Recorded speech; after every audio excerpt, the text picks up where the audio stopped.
দিয়েছেন, কাজ বন্ধ করে দিয়েছেন, কারণ একজন ডাক্তার মারা গেছে তার জন্য আপনারা কাজ বন্ধ করে দিয়েছেন।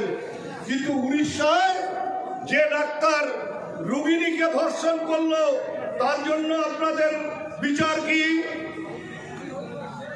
ওই নৈনিতালে যে নার্সটিকে তার 5 দিন বাদে দেহ পাওয়া গেল, ধর্ষণ করে খুন করা হয়েছে, তার জন্য আপনাদের বিচার কি?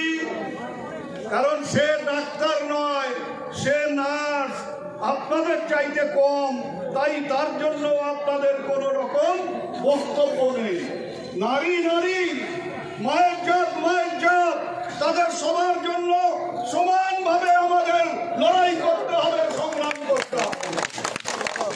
আমার বক্তব্য শেষ করবার আগে বলবো, আজকে একটা অন্য কর্মসূচিতে কুচবিহারে এসেছি, তখন দেখলাম লাল পতাকা নিয়ে মিছিল, আঙুল তোলা হচ্ছে মমতা বন্দ্যোপাধ্যায়ের দিকে, যে মমতা বন্দ্যোপাধ্যায় নাকি নাটক করছেন, মমতা বন্দ্যোপাধ্যায় নাকি এই ঘটনায় দোষী, মমতা বন্দ্যোপাধ্যায়ের পদত্যাগ চাই।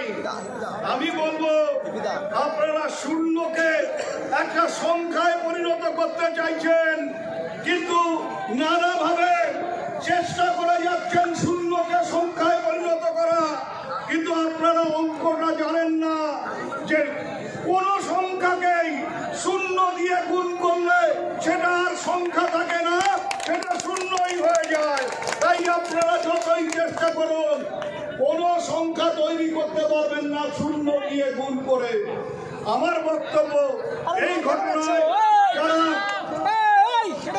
মমতা বন্দ্যোপাধ্যায়ের দিকে আঙুল তুলছেন, নোংরা ভাষায় সোশ্যাল মিডিয়ায় মমতা বন্দ্যোপাধ্যায়কে গালাগালি করছেন, যারা আঙুল তুলে মমতা বন্দ্যোপাধ্যায়ের পদত্যাগ চাইছে, সেই আঙুলগুলোকে চিহ্নিত করে সেই আঙুলগুলোকেও ভেঙে দেওয়ার বন্দোবস্ত করতে হবে। নাহলে পরে এরা বাংলাকে একটা নতুন করে বাংলাদেশ করবার চেষ্টা করবে, কিন্তু ওরা জানে না হাসিনা যে ভুল করেছে মমতা বন্দ্যোপাধ্যায় সেই ভুল করবে না, করেনি। তাই আরজি করে ওইভাবে ভাঙচুর করার পরেও পুলিশ কিন্তু গুলি চালায়নি। পুলিশ এখানে বাংলাদেশ করতে দেবে না, সরকার এখানে বাংলাদেশ করতে দেবে না, এবং তৃণমূলের কর্মীরা সাধারণ মানুষের সহায়তা নিয়ে বাংলাকে বাংলাদেশ করতে দেবে।